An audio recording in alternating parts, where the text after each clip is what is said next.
Okay, once again, welcome to the Unshakable Foundation meeting of Cocaine Anonymous. This is a main share meeting, and today it's with lots of gratitude that I'm welcoming Bob B from New York, who's come to share around the reading that I'm going to read in a second for around 40 minutes, after which we'll open up for question and answer. So here's the reading from starting on page 42 at the bottom. Quite as important was the discovery that spiritual principles would solve all my problems. I have since been brought into a way of living infinitely more satisfying, and I hope more useful than the life I lived before. My old manner of life was by no means a bad one, but I would not exchange its best moments for the worst I have now. I would not go back to it, even if I could. Bob, over to you. I got tears in my heart. Ooh, it gets me every time I hear that. My name is Bob Bushley. I am a recovered addict and alcoholic. Thank you for having me here. Most of the time when you come and you hear us speak, what it was like, what happened, and what it's like now, and they tell you about 30 minutes worth of a drunkalogue or a drugalogue. I'm not here to tell you a drunkalogue or a drugalogue. If you're in this room, you know exactly what the pain and terror is of using and drinking. And we all belong here because we earned our chair here. What I'm going to do is speak about what Jung just read.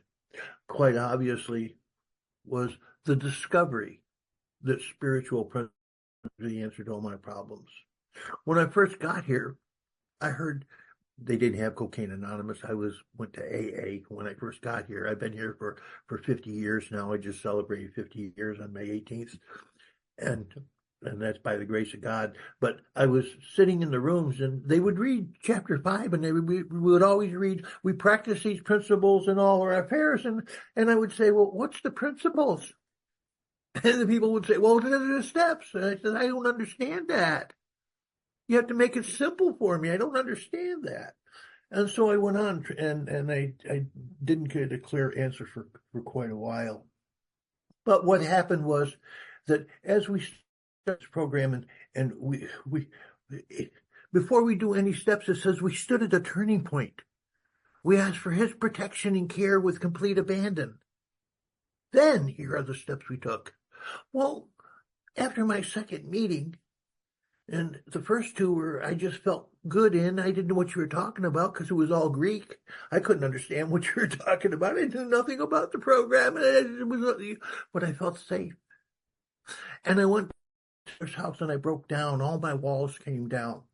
And what it was is a line that's in chapter 3. It says, incomprehensible demoralization. Well, yes, I was totally demoralized because I had no principles to live by. That's what morals are. Morals are principles, and I had none. It wasn't that I was immoral before I got here. I was amoral. I was without principles. I had everything wrong, everything that was taught to me in kindergarten, but no one ever showed me how to use it. And so I was a selfish, self-centered little child that ran amok drinking alcohol and using drugs. And that's how I lived until I hit the very bottom. So I couldn't, on my brother's house in the bedroom, he put me away because I was going nuts, and his in-laws were in the living room. And on my hands and knees in a chair in the bedroom, all my walls came down. I felt like I was a sinking man to the bottom of the ocean, lower than whale manure. And I couldn't breathe, and I was dying. And I couldn't blame anything or anybody anymore. I couldn't point the finger. It wasn't you. It wasn't them. It wasn't the city. It wasn't the county. It wasn't the government. It wasn't anything but me. I was what was wrong. And I had to ask that which I hated, detested, and denied. I asked for help. And I was lifted up to the top of the ocean and got a breath of fresh air. And everything was okay. I didn't need to drink. I didn't need to use anything. Oh my God, I heard somebody behind me say it'll be okay, and now I'm totally ashamed of myself. I got caught on my hands and knees in the most embarrassing position, and I turned around and no one was there. Oh my God, I'm crazy. I'm hearing voices. Lock me up. And they did. They took me to the hospital and put me in the mental ward. See, most people who come and it turns to a turning point after I was having a spiritual experience. I was spiritually intoxicated. And for most people, like lunacy. And so being a lunatic, what do they naturally do but lock you up? And they did. They did. See? And they didn't know I was having a spiritual experience because they knew nothing about it or what it was. And I never had a relationship with God to even understand it. But I was relieved at that point of the obsession to use and drink. The allergy was gone because it wasn't in my body anymore. It was taken away. And as long as I don't have the allergy. And I don't wake up in the morning thinking about it. See, if you didn't wake up this morning thinking about using or drinking, then your problem isn't alcohol and drugs. Your problem is you, just like me. So now I'm stuck between a rock and a hard spot. Now I'm back to where I was before I even got here. I was in a world that I hated, detested, and I didn't want to be in and send a spaceship and get me off. But they never did. So I had to stay in this program. And as I said earlier, I learned from an old man. He says, to stick around here, all you have to do is two things. Put your left hand on your left cheek and your right hand on your right cheek and sit there and watch that revolving door. People will go in and out for you so you don't have to do it. And I watched these people go in and out, and it was horrible. It was torture and painful. They came in, it was always look worse, and the stories were always horrifying again. I said, I don't have to do that. You did it for me. See, all my yets, you're doing all my yets for me so that I don't have to do it. And that's been happening for 50 years. So I learned my very first principle there on my hands and knees and didn't realize it and know it until an old man told me one day what it was. He said, Bob, who were you honest with? Conceded to your innermost self. Who were you honest to? I said, oh, first time ever I was honest in my life. I was honest to me. I honest to myself. I had learned the first principle of step one, honesty, and to practice that honesty with all the vigor that I could. And I stuck around and I kept coming back to these meetings, hearing you people, and you're talking about you had a power in your life that was doing for you what you couldn't do for yourself. I kept coming and I come back. I kept coming and I came back. Came to, and I came to believe. I believed in you. I believed in the group of people. You had something I wanted, and I couldn't get it again. That feeling I had when I was lifted up from the bottom of the ocean. And if you could have it, I could have it too, because you were just like me. So I believed in you. I began to have faith in you. I had hope. Oh, I was a hopelessness before I got here. I was a hopeless, helpless addict, alcoholic. And now you gave me hope. You showed me what hope was. You showed me how to practice hope. You showed me how to practice that self-honesty. Principles I never had in my life before. Morals I never had in my life before, that you showed me how to use them. And then you made me change that dependency from the group. See, you were my group of drunks, my group of druggies, my GOD. You made me change that back to the higher power. Because you made me go into page 63, because after the ABCs it says being convinced. Yes, I was convinced of steps 1 and 2. The first 3 chapters are per step 1. Step 2 is chapter 4, the agnostics, and I was agnostic. I chose not to know God. I chose to keep God 100 million miles away. But I had to finally answer that proposition, that either God was nothing or God was nothing, that either God is or God isn't. And if I chose God isn't, then there's nothing more for me in this program. So I chose that God is, and I'm going to follow you people and find out what it is. And you gave me that prayer on page 63 to practice. And I went home every night to the YMCA. And I practiced that prayer. I turned it inside out, upside down, forward and backward, trying to get it to go from my head to my heart. And it didn't work. I was trying it from Christmas until sometime in February. And finally I talked to an old man. He said, well, why don't you try saying that prayer like the instructions say in the book? I said, instructions in the book? There's instructions? He said, yes. You read it earlier in the chapters. This book has full of instructions to show you how to recover. Oh, so what's the results right after prayer? He says you voiced it without reservation like you did on your hands and knees for the very first time when you stood at the turning point. I said, oh yeah, I voiced it out. I voiced it as loud as I could and as honestly I could. And I didn't have no bargaining. I voiced it without reservation, no bargains. He says, did you do it honestly and humbly? I said, oh, I was totally honest and humble until I heard somebody behind me, and then I became humiliated. He said, that's okay.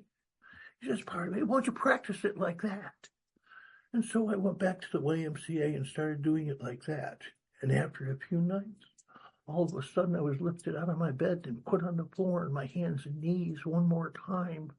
And I felt that power. It was so glorious and so full. Now, well, I hear a lot of people in meetings talk about white lightning experiences. I don't know what the hell that shit is. I had some powerful experiences that were for me. But today, when I look back on those things, they weren't great giant gold nuggets. All there was a little bit of gold dust to keep me on the path, to keep me coming back, to keep me doing this thing day after day, week after week, month after month. And so finally, having a sponsor, I went through this book with him. One day I was at his house and he said, pick up a book and read something to me. Being an asshole that I was, I picked up a cookbook. And he said, okay, read something. And I said, wait a minute, let me get the big book. He said, no, you picked up that book. You read from that one. What? I said, yes. So I read to him how to bake a chocolate cake.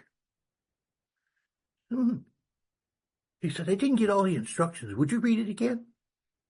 So I read it real slow and thorough like this. And finally, when I was done, up to me, nose to nose. And he says to me, excuse my language, he says to me, now, asshole, just because you read it, do you have a chocolate cake? Oh, my God.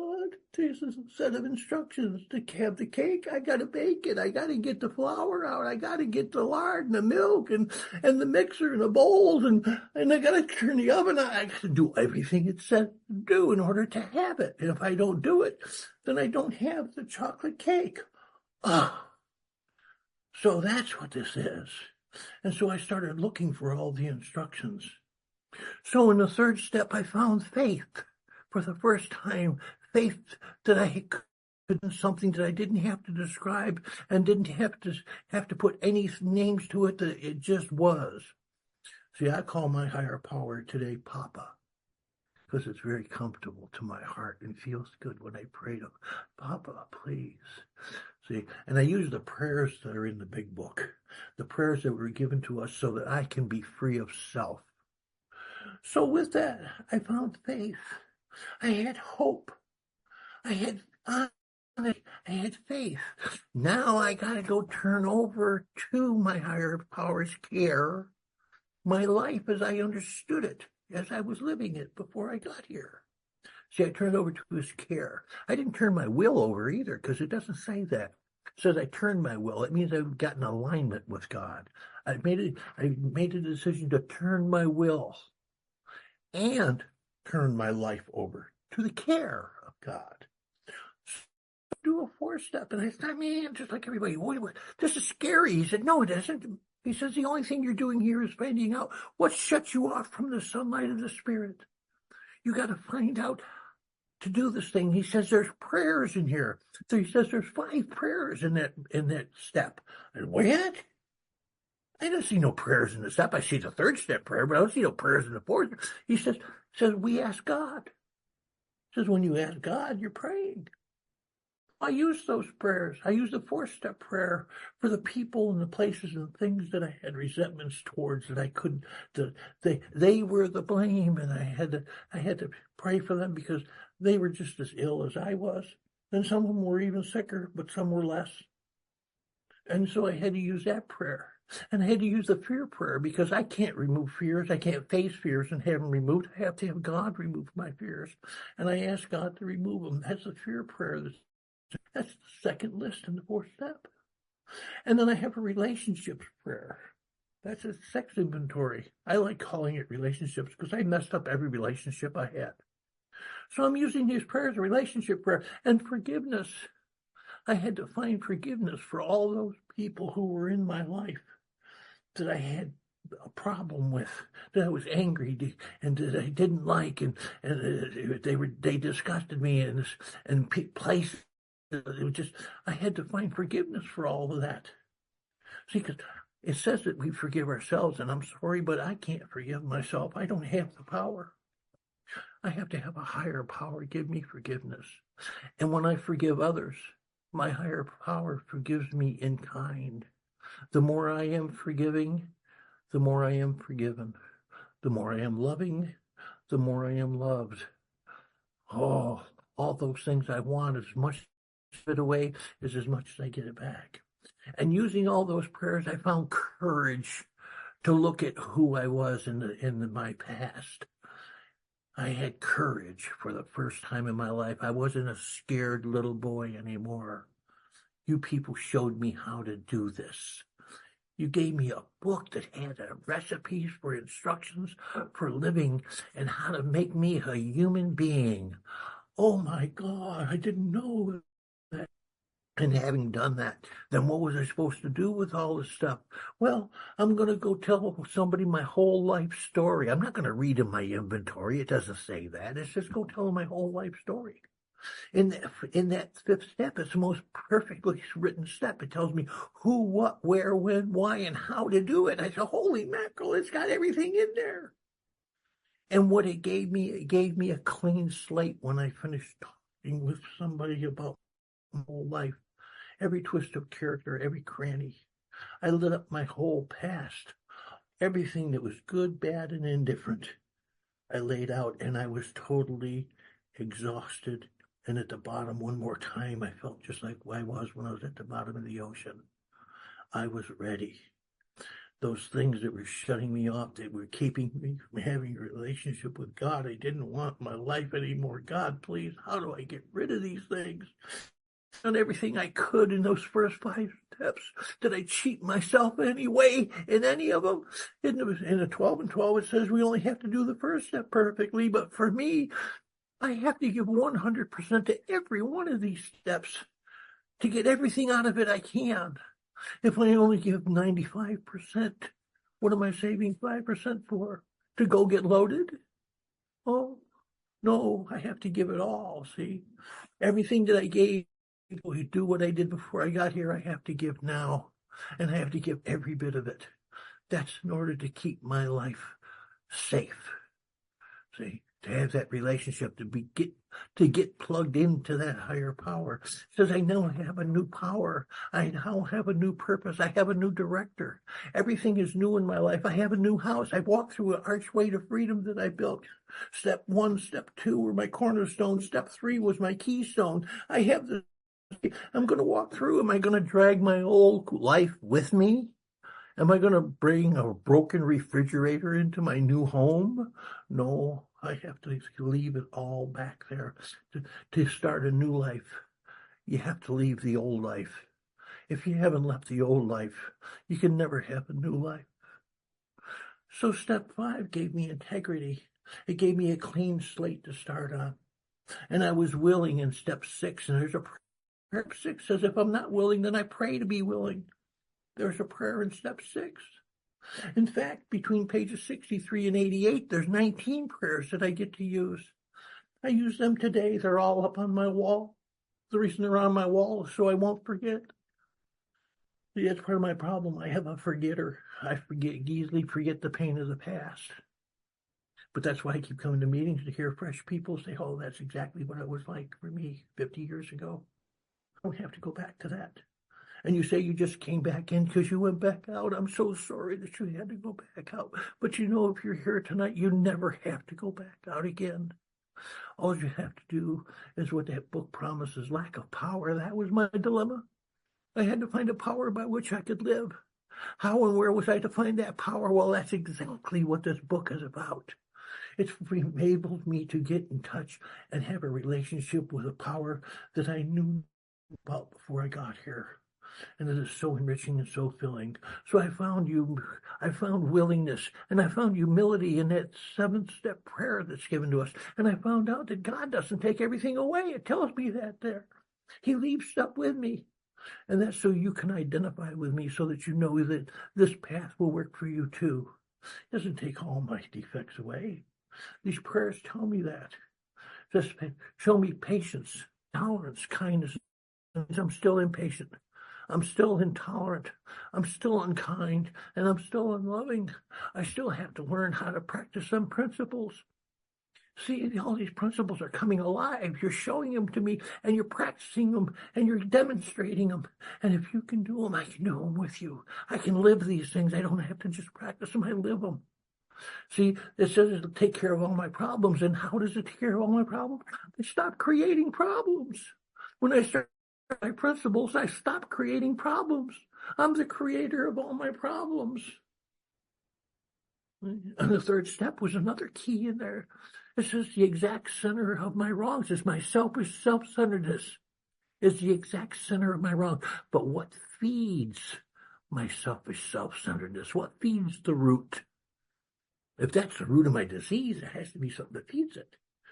And what feeds it is I want. I want you to do that. I don't want you to say these things to me. I want the government to be this way. I want the government to be that way. I don't want this. I want that. I want. I want is what feeds my selfish self-centeredness. Oh, what a relief to find out that I can stop I wanting. See, I have everything I need today. You're giving me these principles to live by, and by them, I don't create problems in my life. What I do is I create opportunities. I create solution, and that's the solution. When I start practicing principles, I start having a spiritual life. When I have a spiritual life, I start having a relationship with a power greater than myself. Papa. Oh. And doing those things and finding those first 7 principles ready to go back because I don't want to harm people anymore. I now have something new in my life I never knew before. See, I had love for my brother. Brotherly love. I cared about you. You people made me care about you. And when you go back out, it tears strings from my heart because you're part of me. And I don't want to see you do that anymore. All we have to do is surrender. It's another principle if you choose to live by it. That's what it is for you, surrender. I surrendered to win. And now that I've found out that I care about people and I want to go back and fix these things that I have done wrong, I'm going to give people justice. I'm going to give them their freedom because I put them in bondage by what I did to them. And when I give them their freedom, I'm free. When I give them forgiveness, I become forgiven. When I give them love, I become loved. When I care about them, when I care about you, I feel that I am cared for. See, that's what you people have taught me. That's how you showed me how to live a new life and how to become a human being. And now that I have all that, what am I going to do? Well, I have to I have to keep going on in this program day after day, week after week, month after month, year after year, decade after decade. I have to persevere. See, I have recovered, but I'm not cured. I'm still on death row. I have a warden who comes every morning and who gives me a daily reprieve. And it's contingent upon the maintenance of my spiritual condition. And what is that? How I'm practicing principles, how I'm living these principles, how I'm trying to have a relationship with a power greater than myself. Every morning, that prayer is there. God, please direct my thinking, especially be divorced from self-pity, dishonesty, self-seeking motives. What can I do today for the man who is so sick? Oh, another one in the Philippians, how may I best serve thee? Thy will, not mine be done. All the way through the day, thy will, not mine be done. God, will you go with me? Will you lead the way? So you show me perseverance. You show me spiritual awareness in step 11, how to begin to pray and meditate. It took me a long time to learn to meditate. It took me decades really to learn to meditate. And I'm still learning more about meditation. And meditation is nothing more than shutting my mouth and shutting my brain and listening for that still small voice. Listening for that power to enter me, to say, it'll be okay. And what do I do with this? Well, I come to places like this to be of service to my fellow man, saying that you can recover too. You can have these principles in your life and you can live them.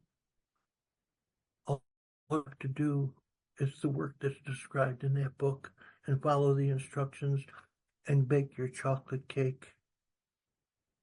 Now, if no one's ever told you that they love you today, I do.